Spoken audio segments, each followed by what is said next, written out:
The alarm clock had been silent for the first time in weeks. Detective Chief Carmen Rodriguez opened her eyes to sunlight streaming through her bedroom curtains, and for a moment, she couldn't remember what day it was. Then it hit her, Saturday. Her first real day off in what felt like forever. Carmen stretched in her king-sized bed, feeling every muscle in her 43-year-old body protest after the marathon week she'd just survived. The Patterson case had finally wrapped up on Friday evening. 3 months of investigation, countless sleepless nights and more coffee than any human should consume, had led to the arrest of the city's most wanted criminal. The media had been calling it the crime of the decade, and Carmen had personally overseen every detail. She rolled over and grabbed her phone from the nightstand. 12 missed calls, 27 text messages, and 41 emails. Carmen sighed and powered the device off completely. Today belonged to her, and her alone. Walking to her kitchen, Carmen made herself a proper breakfast for the first time in months. Real eggs, not the protein bars she usually grabbed on her way out the door. Fresh orange juice instead of gas station coffee. Toast with actual butter, not whatever processed spread lived in her desk drawer at the precinct. As she ate, Carmen looked out her kitchen window at the backyard that had sold her on this house 8 months ago. The previous owners had started landscaping but never finished. When Carmen moved in, it was just dirt, some struggling grass and a few sad-looking bushes. But she had a vision. The pool had been installed 4 months ago, and it was everything Carmen had dreamed of. Not too big, not too small. Crystal clear water that sparkled in the morning sun. Comfortable lounge chairs positioned perfectly to catch the afternoon rays. A small table where she could set a book and a cold drink. Carmen had grown up in a tiny apartment where the closest thing to a pool was the fire hydrant the city opened during heat waves. Her mother had worked 2 jobs just to keep food on the table. The idea of having her own swimming pool had seemed as impossible as flying to the moon. Now, 22 years into her law enforcement career, Carmen had climbed from beat cop to detective to lieutenant and finally to chief of police. She was the first woman of color to hold the position in the city's history, and she took that responsibility seriously every single day. But today wasn't about responsibility. Today was about floating in her own pool in her own backyard, reading a book she'd been carrying around for 6 months without opening. Carmen changed into her favorite swimsuit, a simple navy blue one-piece that she'd bought specifically for lazy pool days. She grabbed a large towel, her book, and a bottle of water. The afternoon temperature was perfect, somewhere in the low 80s with a gentle breeze. The backyard was private, surrounded by a 6-foot wooden fence that Carmen had installed for exactly this purpose. Well, mostly private. The house sat on a corner lot, and part of the pool area was visible from Maple Street if someone really wanted to look. But Carmen wasn't worried about that. This was a quiet neighborhood where people minded their own business. She had chosen this area carefully when house hunting. Willowbrook Heights was known for being peaceful, safe, and full of families who had lived there for years. The real estate agent had mentioned that property values were strong, and the community was close-knit. Carmen had driven through the streets multiple times, noting the well-maintained homes, the children playing in yards, the neighbors chatting over fences. The mortgage had stretched her budget, but Carmen figured she'd earned it. 2 decades of 12-hour days, missed holidays, and sleeping with her phone next to her pillow in case of emergencies. She deserved a place where she could truly relax. Carmen eased into the pool, feeling the cool water wash away the stress of the past week. The sun warmed her shoulders as she waded to the shallow end and settled onto the built-in bench. She opened her book, a mystery novel that had nothing to do with real crime, and began to read. For the first time in months, Carmen felt her mind quiet. No radio chatter in the background. No urgent emails demanding immediate attention. No officers needing guidance or reporters asking for statements. Just the gentle sound of water lapping against the pool walls and birds singing in the oak trees that shaded part of her yard. She had been reading for about 30 minutes when she heard a lawnmower start up somewhere nearby. Then the sound of children laughing from a backyard a few houses down. Normal neighborhood sounds that made Carmen smile. This was exactly what she had wanted. A place that felt like home. Not just a place to sleep between shifts. Carmen's phone, which she had left inside and turned off, meant she had no idea that her picture was currently on the front page of the morning newspaper. Local police chief cracks major case read the headline, with a photo of Carmen in her uniform at Friday's press conference.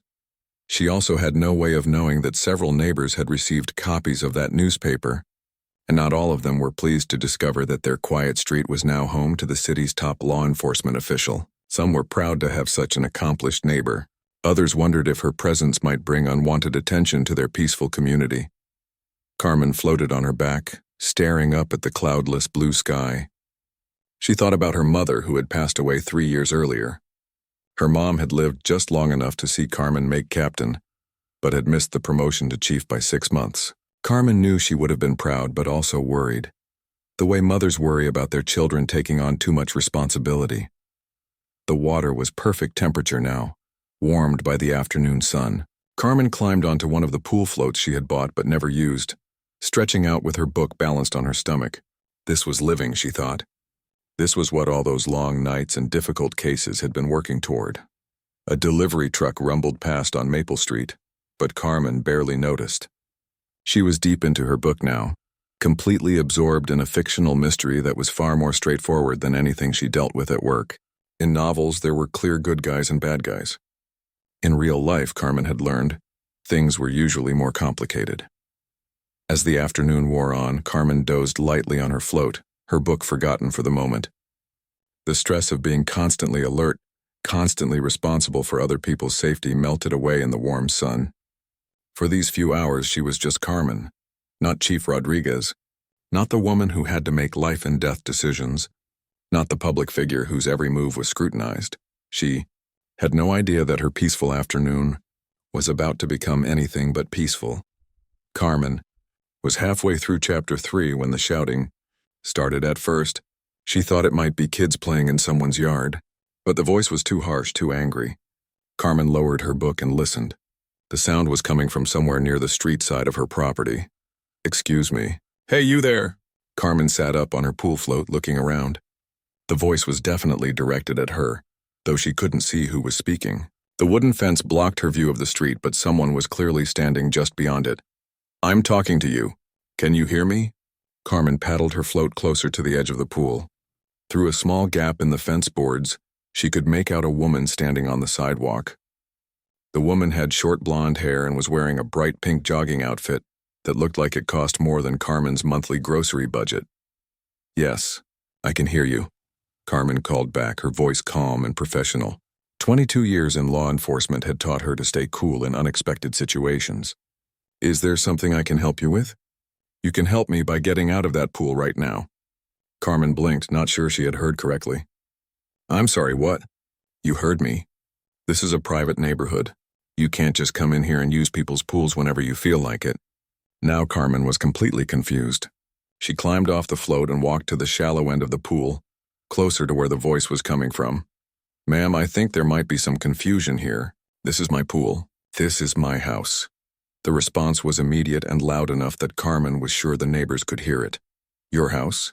I don't think so. I've lived in this neighborhood for 12 years and I know everyone on this street." "You don't belong here." Carmen felt a familiar knot forming in her stomach. She had hoped that moving to Willowbrook Heights would mean leaving certain attitudes behind, but apparently she had been wrong. "I moved in 8 months ago," Carmen said, keeping her voice level. "The house is at 847 Maple Street. You can check the address if you'd like. Don't you dare try to lie to me. I know exactly where I am. Now get out of that pool before I call the police." Carmen almost smiled at the irony, but the situation was becoming more serious by the minute. She could hear the woman moving around, probably trying to get a better look through the fence. "Ma'am, I understand there might be some confusion, but I assure you this is my property. If you'd like to verify that, I'd be happy to show you my deed or my driver's license." "I'm not verifying anything with you. You're trespassing and I want you gone right now." Carmen heard footsteps, then the sound of the woman walking back toward the street. She was probably getting her phone, Carmen realized. This was about to escalate. Sure enough, within minutes, Carmen heard the woman's voice again, but this time she was talking to someone else. "Yes, I'd like to report a trespassing situation.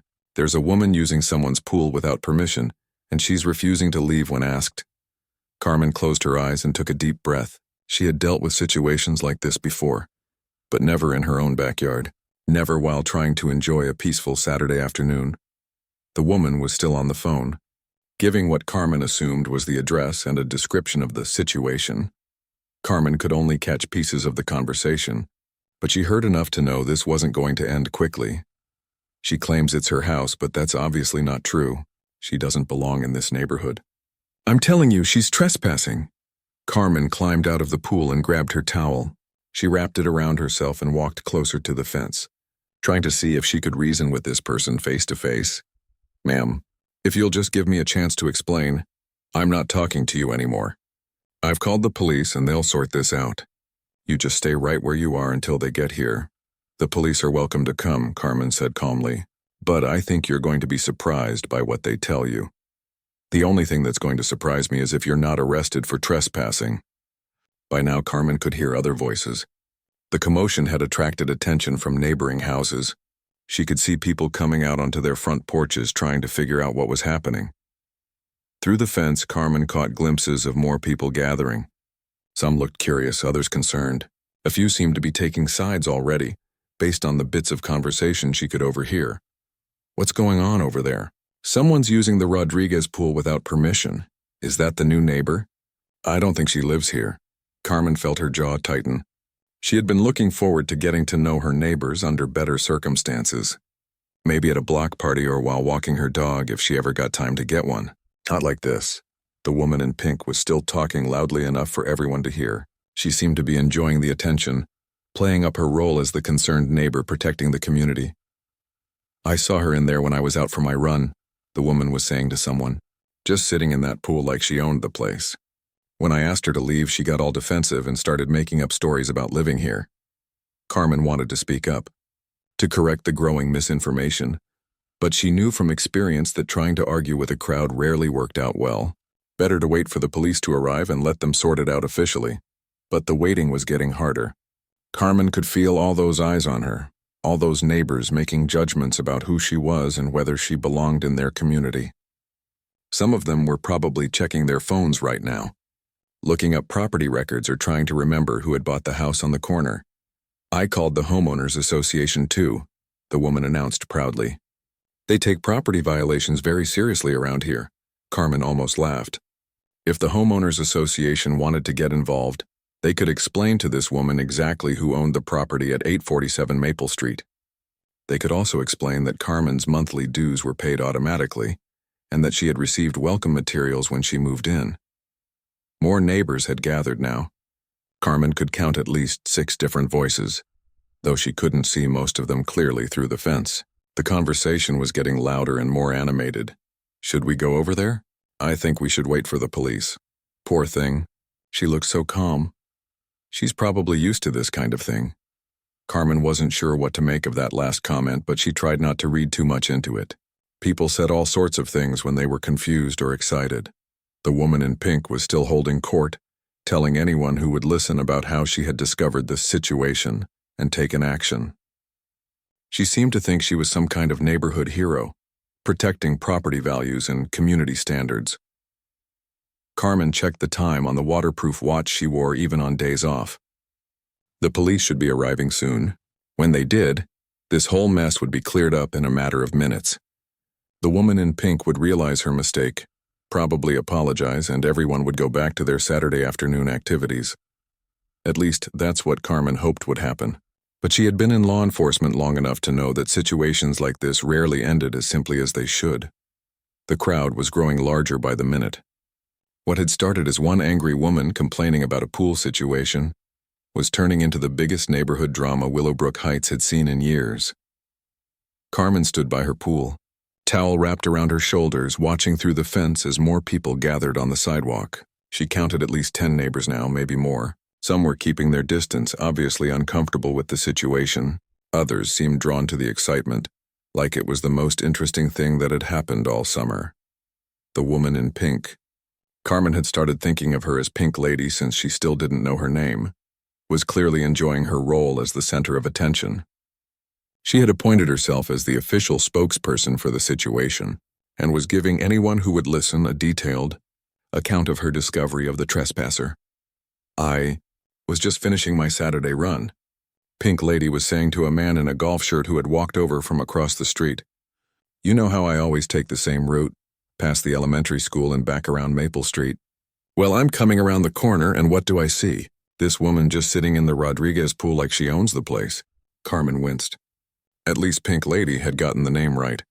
That was something. Did you try talking to her? Golfshirt asked. Of course I did. I asked her very politely to leave, and you know what she said? She claimed it was her house. Can you believe that? Like I wouldn't know who lives in my own neighborhood. A woman with graying hair and a concerned expression spoke up from the edge of the group. But didn't the Rodriguez family move away several months ago? Maybe she's the new owner. Pink Lady waved her hand dismissively. Please, look at this neighborhood, Helen. Look at these houses. You think she could afford to live here? Carmen felt her stomach drop. There it was. The assumption she had been dreading but somehow still hoping wouldn't surface. Not the assumption that she was a stranger, or that there had been a misunderstanding, but the assumption that she couldn't possibly belong in this neighborhood because of how she looked. Helen, the gray-haired woman, looked uncomfortable. Well, I don't know. I mean, we shouldn't really assume— I'm not assuming anything, Pink Lady interrupted. I'm using common sense. I've lived here for 12 years.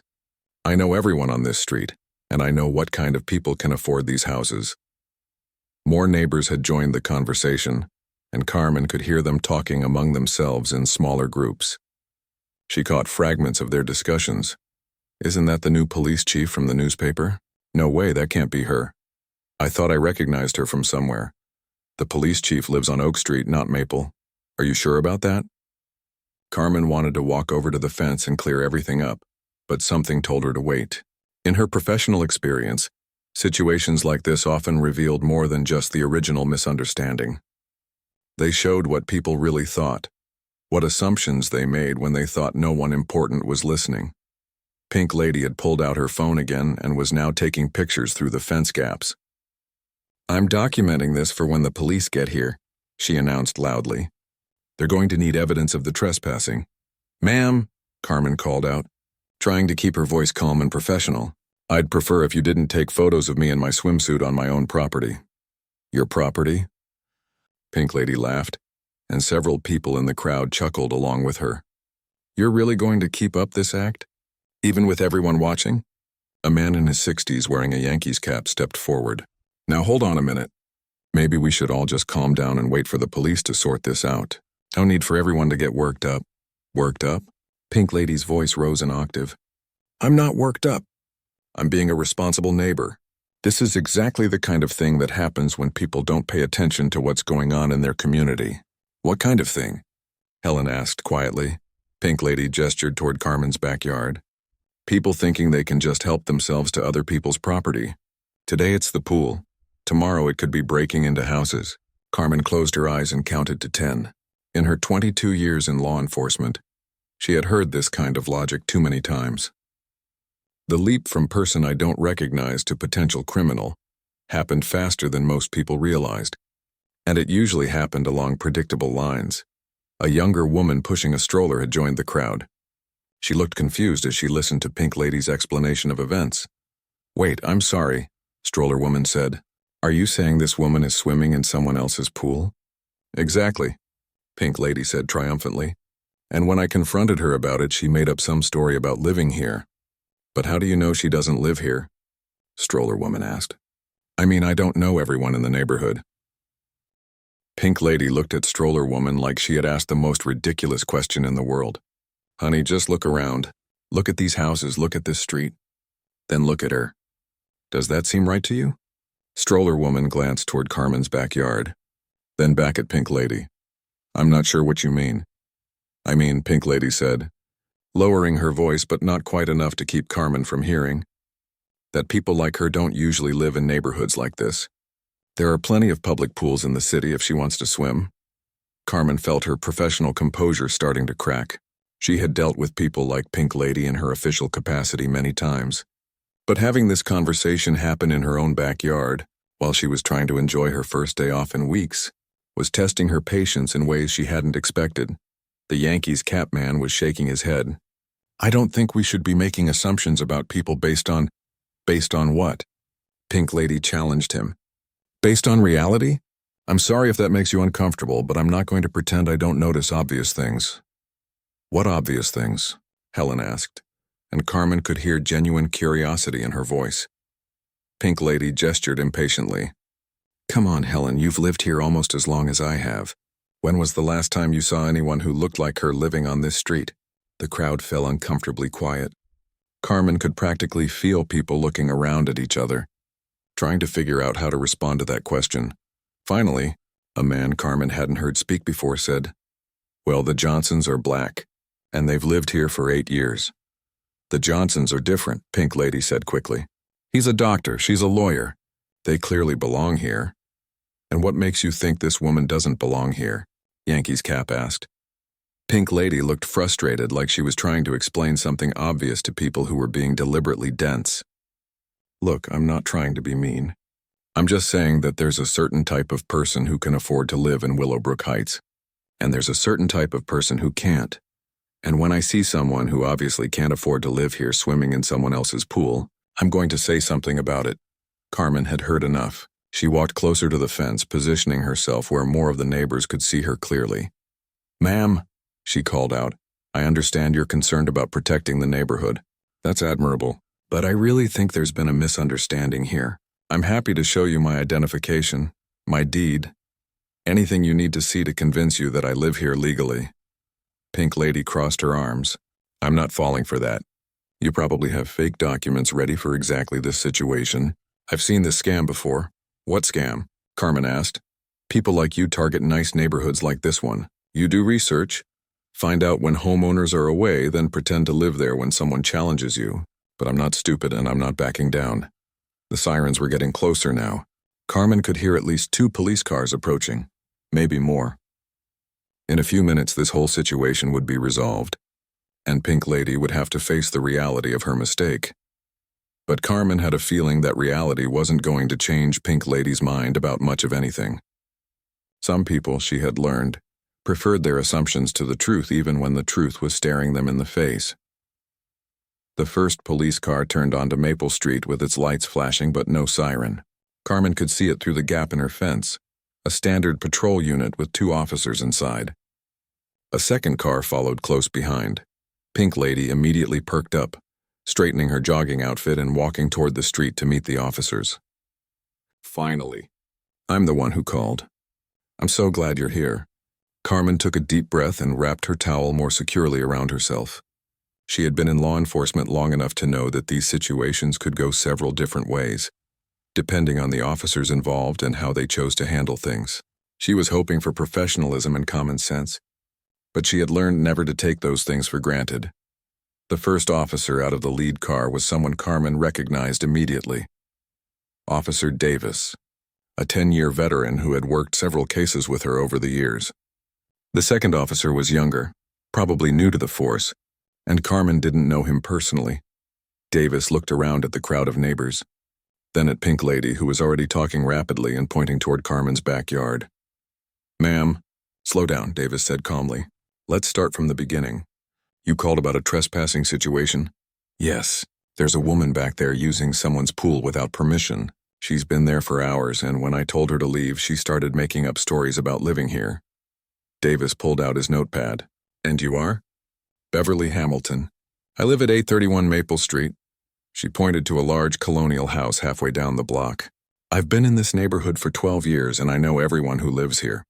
That woman does not belong in this community. The second officer, his nameplate read Chen, walked toward the fence line to get a look at the backyard situation. Carmen could see him through the wooden slats, but he couldn't see her clearly yet. Ma'am, Davis called toward the backyard. Could you come over here so we can talk?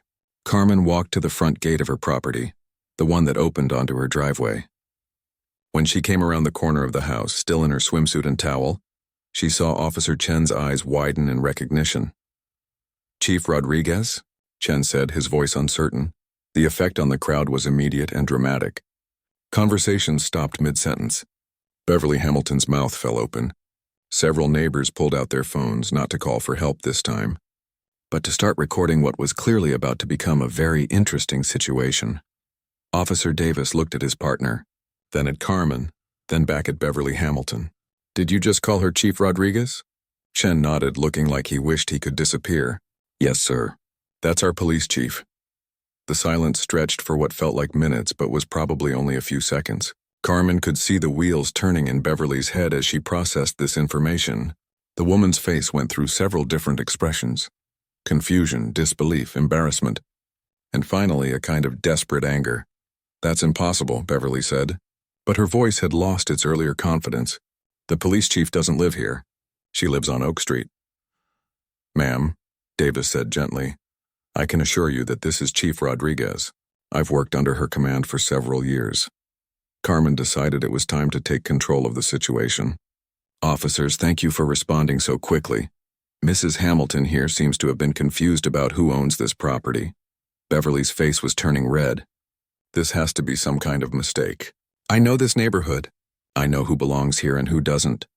"Mrs. Hamilton," Carmen said, her voice taking on the authoritative tone she used at work, "I moved to 847 Maple Street 8 months ago. I have a mortgage with First National Bank. I pay property taxes to the county, and I've been making improvements to this property since I moved in. The pool you see behind me was installed 4 months ago by Johnson Pool Company. Would you like to see my deed?" The crowd of neighbors was growing again as word spread that something significant was happening. Carmen could hear people calling to others from their houses, "Hey, come outside. You have to see this." "Is that really the police chief? I told you I recognized her from the newspaper." Officer Chen was looking increasingly uncomfortable. "Chief, is there anything you need us to do here?" Before Carmen could answer, Beverly stepped forward. "Wait just a minute. I want to see some identification. Anyone can claim to be the police chief." Davis and Chen exchanged glances. Chen pulled out his radio. "Dispatch, this is Unit 47. Can you confirm the current address on file for Chief Rodriguez?" The radio crackled. "Unit 47, Chief Rodriguez's address is listed as 847 Maple Street." Beverly looked like someone had just told her the sky was green. But that's impossible. She can't live here." This isn't what, Mrs. Hamilton?" Carmen asked quietly. Beverly looked around at the crowd of neighbors, many of whom were now recording the conversation with their phones. She seemed to realize that whatever she said next was going to be preserved forever. "This is just unexpected," Beverly said weakly. Helen, the gray-haired woman who had tried to voice reason earlier, stepped forward. "Chief Rodriguez, I want to apologize for this whole situation. I'm Helen Martinez. I live at 839 Maple Street. Welcome to the neighborhood." A few other neighbors murmured similar sentiments, but Carmen could see that not everyone was ready to accept the reality of the situation. Some were still whispering among themselves, probably trying to figure out how their assumptions had gone so wrong. Officer Davis closed his notepad. "Chief, it looks like this was just a misunderstanding. Is there anything else you need from us?" "Actually, there is one thing," Carmen said. "Mrs. Hamilton, you mentioned that you called the Homeowners Association as well." Beverly nodded reluctantly. "You might want to call them back and let them know the situation has been resolved. I'd hate for them to waste their time coming out here for nothing." Beverly's embarrassment was now visible to everyone watching. Yes, I'll do that." The two officers were clearly eager to leave what had become an awkward social situation rather than a law enforcement matter. "Chief, we'll head out unless you need anything else." "Thank you both for your professional response," Carmen said. "I'll see you at the station on Monday." As the police cars pulled away, the crowd of neighbors began to disperse, but Carmen could tell the conversations were far from over. This story was going to spread through Willowbrook Heights faster than a summer wildfire. Beverly Hamilton stood alone on the sidewalk, looking lost. The woman who had been so confident and commanding just minutes earlier now seemed small and confused. "Mrs. Hamilton?" Carmen called out. "Could we talk for a minute?" Beverly approached the fence hesitantly. Up close, Carmen could see that she was younger than she had initially thought, probably in her early 40s. Her pink jogging outfit was expensive, and her blonde hair was perfectly styled even after what she claimed had been a run. "I want you to know that I don't hold grudges," Carmen said. "We're neighbors, and I hope we can move past this." Beverly looked like she was struggling with something. I don't understand. How was I supposed to know? You don't look like... She stopped herself, but Carmen knew exactly what she had been about to say. "I don't look like what, Mrs. Hamilton?" Beverly's face turned red again. "I don't look like someone who could afford to live here." "Is that what you were going to say?" Beverly didn't answer, but her silence was answer enough. Mrs. Hamilton, I've been a police officer for 22 years. I've worked my way up from beat cop to chief of police. I earned every promotion through hard work, dedication, and results. I bought this house with money I earned through decades of public service. What exactly about me suggests I couldn't afford to live here? Beverly looked down at her running shoes. I don't know. I guess I just made assumptions. Yes, Carmen said quietly. You did, and those assumptions led you to call the police on a neighbor who was enjoying her own pool in her own backyard on her day off. Do you understand how that might make someone feel? Beverly nodded, still not looking up. Carmen studied the woman in front of her. She had seen this moment many times before, when people's assumptions crashed into reality, and they had to decide whether to learn from the experience or double down on their prejudices. Mrs. Hamilton, I hope this can be a learning experience for both of us. I learned that I need to introduce myself to my neighbors sooner rather than later. What did you learn? Beverly Hamilton stared at her running shoes for a long moment, before finally looking up at Carmen. I learned that I was wrong, she said quietly. And I'm sorry, Carmen nodded. I appreciate that, Mrs. Hamilton, and I hope you mean it because what happened here today isn't just going to disappear. Beverly glanced around nervously. Most of the neighbors had gone back inside, but Carmen could see faces in windows and people lingering on porches. What do you mean? I mean that by tomorrow morning, everyone in Willowbrook Heights is going to know what happened here. The story is probably already spreading. And unfortunately, in today's world, these things don't stay local for very long. As if to prove Carmen's point, Helen Martinez approached the fence with her phone in her hand. Chief Rodriguez, I hate to bother you, but my daughter just sent me a text. Someone already posted a video of what happened here on social media. It's getting shared pretty quickly. Beverly's face went pale. A video? What kind of video? Helen looked uncomfortable. It shows you yelling at Chief Rodriguez and calling the police. And it shows the officers recognizing her and calling her chief. The person who posted it wrote something about Karen calls cops on police chief in her own backyard. Carmen sighed. She had hoped they might be able to keep this situation contained to the neighborhood level, but that had probably been unrealistic from the moment Beverly started making a scene in front of a dozen neighbors with smartphones. How many views? Carmen asked. Helen checked her phone. It says 3,000, but it was only posted 20 minutes ago. Beverly looked like she might be sick. 3,000 people have seen this? And counting, Helen said sympathetically. Social media moves fast these days. Carmen could see the panic setting in on Beverly's face. Mrs. Hamilton, I want you to understand that I had nothing to do with any videos being posted. I never wanted this to become a public spectacle. But it is now, isn't it? Beverly said, her voice shaking. My job, my reputation, everything I've worked for. Carmen felt a mixture of sympathy and frustration. Beverly was clearly beginning to understand the consequences of her actions, but she was focused on how those consequences would affect her rather than on the harm she had tried to cause. Mrs. Hamilton, can I ask you something? Beverly nodded. When you called the police on me, what did you think would happen? What was the best-case scenario in your mind? Beverly looked confused by the question. I thought they would make you leave, and maybe arrest you for trespassing. And where did you think I would go after that? What did you think would happen to my life if I had been arrested for trespassing? Beverly's confusion deepened. I don't know. I didn't really think about that part. That's the problem, Carmen said gently. You didn't think about the fact that calling the police on someone can have serious consequences for that person. You were so focused on what you thought was wrong that you never considered what might happen to me if you were wrong. Helen was still holding her phone, and it buzzed with another notification. It's up to 8,000 views now, she reported quietly. More neighbors were coming outside again, drawn by the ongoing conversation. Carmen recognized the man in the Yankees cap from earlier, and the woman with the stroller. A few people she hadn't seen before were also gathering. Yankees cap approached the fence. Chief Rodriguez, I'm Tom Wilson from 823 Maple Street. I wanted to apologize for not speaking up more strongly earlier. I knew something wasn't right about the whole situation, but I didn't want to get involved. Carmen appreciated his honesty. Mr. Wilson, these situations are always complicated. People don't always know how to react. Maybe not, Tom said, but I should have asked more questions instead of just standing there watching. The woman with the stroller stepped forward too. I'm Ashley Chen. I think you met my husband earlier. He's Officer Chen with the department.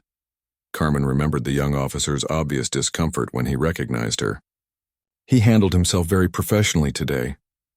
He texted me after he left here, Ashley said. He wanted me to come over and apologize for the whole neighborhood. Not everyone here thinks like... She glanced at Beverly, who was still standing by the fence looking miserable. I know that, Carmen said, and I don't want anyone to feel like they need to apologize for someone else's actions.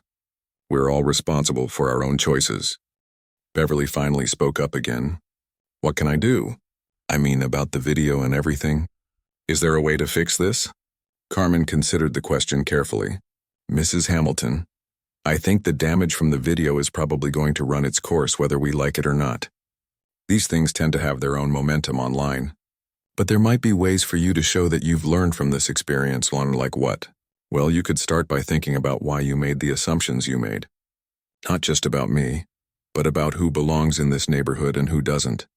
And then you could think about whether those assumptions are fair or accurate. Helen's phone buzzed again. 15,000 views, she said with a wince. Ashley Chen shook her head. Mrs. Hamilton, I hope you understand that this isn't just about you anymore. Videos like this affect how people see our whole community. They affect property values, school ratings, all kinds of things. Beverly looked stricken. I never meant for any of this to happen. I was just trying to be a good neighbor. But here's the thing, Carmen said. You weren't being a good neighbor. A good neighbor would have introduced herself when I moved in 8 months ago. A good neighbor would have welcomed me to the community. A good neighbor would have asked questions before calling the police. Tom Wilson nodded. She's right. I've been thinking about it since this whole thing started. I don't think any of us have been particularly welcoming to new residents. We all just mind our own business and assume someone else will handle the social stuff. Maybe this can be a wake-up call for all of us, Ashley suggested. Maybe we need to be more intentional about building community instead of just assuming it will happen naturally. Carmen liked that idea. I'd be interested in being part of something like that. Despite everything that happened today, I still want to be a good neighbor. Beverly looked up hopefully. Does that mean, would you be willing to give me a second chance? I know I don't deserve it, but I really am sorry. And I want to do better. Carmen studied Beverly's face. She had learned over the years to recognize genuine remorse, and she thought she saw it now. But she also knew that good intentions weren't enough if they weren't followed by changed behavior. Mrs. Hamilton, I'm willing to give you a chance to show that you've learned from this, but it's going to take more than words. You're going to have to demonstrate through your actions that you understand what went wrong here. How do I do that? For starters, you could think about getting involved in community organizations that bring different kinds of people together. You could educate yourself about implicit bias and how it affects the way we see other people, and you could use your voice to speak up when you see other people making the same kinds of assumptions you made today. Beverly nodded eagerly. I can do that. I will do that. Helen's phone buzzed one more time. 25,000 views, she reported. But also there are a lot of supportive comments for Chief Rodriguez. People are saying nice things about how she handled the situation. Carmen wasn't sure whether that made her feel better or worse about the whole thing. She had never wanted to become a viral video, regardless of whether people thought she had handled it well. The thing is, Carmen said to the group of neighbors who had gathered, this situation could have been avoided entirely if we had all made different choices along the way. I could have introduced myself to neighbors sooner. You all could have been more welcoming to new residents, and Mrs. Hamilton could have asked questions before making assumptions. So what do we do going forward? Tom asked. Carmen thought about it. We start over. We build the kind of community we actually want to live in. Instead of just assuming it already exists, we get to know each other as real people, not as assumptions or stereotypes. Ashley Chen smiled. I like that idea. Maybe we could organize a block party or something. Get everyone together in a positive way. I'd be happy to help with that, Carmen said. And Mrs. Hamilton, I hope you'll participate too. This community will be better if everyone is included, even people who've made mistakes. Beverly looked surprised and grateful. You really mean that? After everything? I mean it, Carmen said. But I also mean what I said about actions mattering more than words. This is your opportunity to show that you can grow from this experience. As the neighbors began to disperse for the second time that afternoon, Carmen realized that her peaceful Saturday had turned into something much more complicated, but potentially much more meaningful. She had hoped to spend the day reading by her pool, but instead she had ended up having the kind of conversation that might actually change things in her community. Beverly Hamilton lingered after the others had left. "Chief Rodriguez, I know you don't have any reason to trust me right now, but I want you to know that I really am going to work on this. I'm going to figure out how to be better." Carmen nodded. "I hope so, Mrs. Hamilton, I really do." As Beverly finally walked back to her house, Carmen looked around at her backyard. The pool was still sparkling in the afternoon sun, her book was still floating on its raft, and her towel was still draped over the lounge chair. In some ways, everything was exactly as she had left it, but in other ways, everything had changed. Carmen had learned something about her new community, and hopefully her community had learned something about making assumptions. It wasn't the relaxing day off she had planned, but it might have been exactly the day her neighborhood needed.